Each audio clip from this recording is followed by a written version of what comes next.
Hi guys, how are you? Welcome back to the channel. My name is George, and in today's video we'll be taking a look at a watch from a brand that I haven't reviewed on the channel in a very long time. Actually, as a matter of fact, I think I've only reviewed one of their pieces, and that video was probably one of the first videos that I've ever released on the channel. Put a link into the corner of the screen if you guys want to check that out. Don't be too harsh in the comments. I was just starting.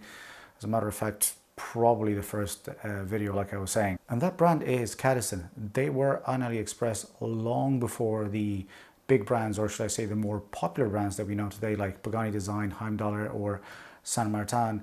And the model that we're going to have a look at today is the Cadisen C8197. I hope I got that right. This is an homage to the Longines Conquest. This is going to be priced at around $100, but during the 11th of the 11 AliExpress sale, the price will drop down to $85. Obviously, there's going to be some coupons and coins that you can collect, and I think the overall price will be dropped down to around $78 or $79. Overall, I don't think it's a bad deal for what you're getting, but you know yourself, with the some of these AliExpress brands, it's going to be a hit and miss, and some things will be better than others on the watch. Now, full disclosure, you may have seen the paid promotion tag in the corner of the screen. This watch has been provided by Cadisen for review. I don't have to send it back, I get to keep it. So just bear that in mind as the video goes along. I'll put affiliate links in the description down below if you guys want to check them out. They don't cost you a thing. They just take you to the watch, and AliExpress just pays me a small commission for pointing you guys in the right direction. Now let's get back to the watch. Is this any good? What did I think about it? Let's jump in and find out.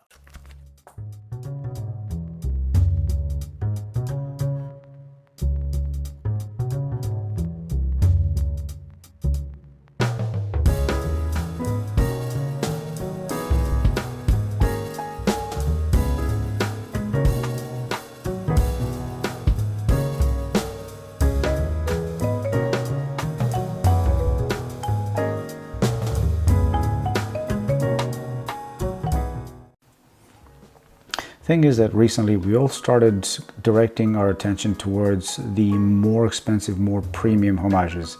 And I think that Summertime is taking a lot of that side of the market. This makes it very easy for us to miss watches such as this, or any homages for that matter, under the $100 mark. Let's start with dimensions. We have a case diameter of 39mm, but we also have these crown guards that add to the overall case diameter. So it wears a bit more like a 40, I would say. We have a thickness of 11.5 with a flat sapphire crystal, so very slim. We have a lug-to-lug of 46mm with these female end links. We have a lug width of 20mm, so in case you want to swap this and put it on a leather strap, or any strap for that matter, there is no shortage of options in case you're not a fan of that bracelet. Keep that in mind because we're going to get back to that later. We have a weight of 124 grams, sized up for my 6.3 inch wrist, so relatively light. Like I was saying, it wears a bit larger, so mainly I think is due to that thick bezel, but overall it has a nice presence on the wrist, and it does wear quite nice, I would say. Let's move on to the case. We have a 316L stainless steel construction. We also have high polished finish on the side and the bezel. The only brushed part is the top of the lugs, which I have to say it's not the best, but then again, considering the price, you know, you can see this aspect in certain areas. At the 3 o'clock we have the screw down crown with the Cadisen logo engraved on it. The crown action is smooth, but we have this ridge that feels a bit sharp as you're screwing in the crown. Also, something else to add here is that we also have this rubber gasket that helps with the water resistance. Between that and the screw down display case back, we have a stated water resistance of 200 meters. I think the rubber gasket is a nice feature, considering more expensive brands don't actually do that. And yes, I am talking to you, Seiko. Let's talk about the dial now. We have a flat sapphire crystal with no air coating covering it. Keep that in mind because we're going to get back to that later. The dial option that we have here is the blue variant. There are other options available. I'll leave links down below, like I mentioned, for you guys to check them out. We have all applied indices with applied numerals at the 12 and 6.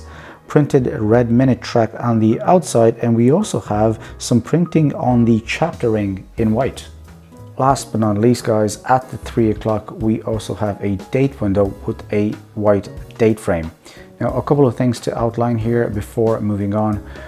There is no AR coating on the crystal, and depending on how the light hits it, the legibility is not the best on the dial. And also the numerals at the 12 and 6 are very, very reflective, and that doesn't add to the legibility factor still, so just keep that in mind. In terms of lume, we have some lume on the indices and hands, but it's not the best, and usually the department that takes the biggest hit at this price range is the lume, but to be quite honest, I wasn't expecting this to be strong on that side. Let's talk about the movement. We have powering this a Miyota 8215. It's an automatic movement that beats at 21,600 beats per hour. Hand winds, but it doesn't hack. 4 hours of power reserve, and it has 21 joules. The stated accuracy on this is -20 to +40 seconds per day. Mine runs at +12 seconds per day, which is not the best. Again, for the price point, no real complaints, and it is something to expect at the price range, considering the fact that there's still a shortage of NH35, so some manufacturers are going on the other route with the Miyota. Last but certainly not least, guys, we're going to talk about the bracelet. We have 3-on-6 stainless steel construction, and I would say a combination of oyster style and H-link of some sort, polished on the middlings and brushed on the sides. Solid links, solid end links, 20mm female end links like I was mentioning, and push pins to adjust. We also have this milled clasp with double pushers to release. Overall, the bracelet is probably the department that took the biggest hit because the quality here is not the best. The first problem that you have is the fact that your only way of adjusting this is removing full links.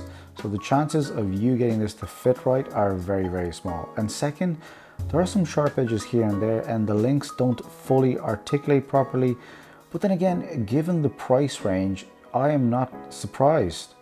And again, to be honest, these are things that I can live with because I know how much I'm actually paying for the watch. To sum it up, guys, Cadisen is proving to be still a good contender at the price range.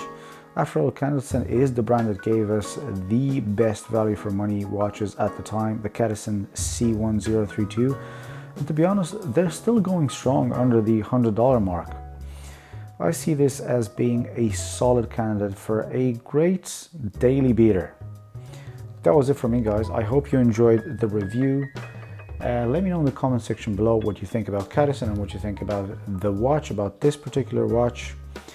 Also, thank you very, very much for watching. I hope you enjoyed the videos. Click a like, subscribe to the channel if you haven't so, and I will see you guys in the next one.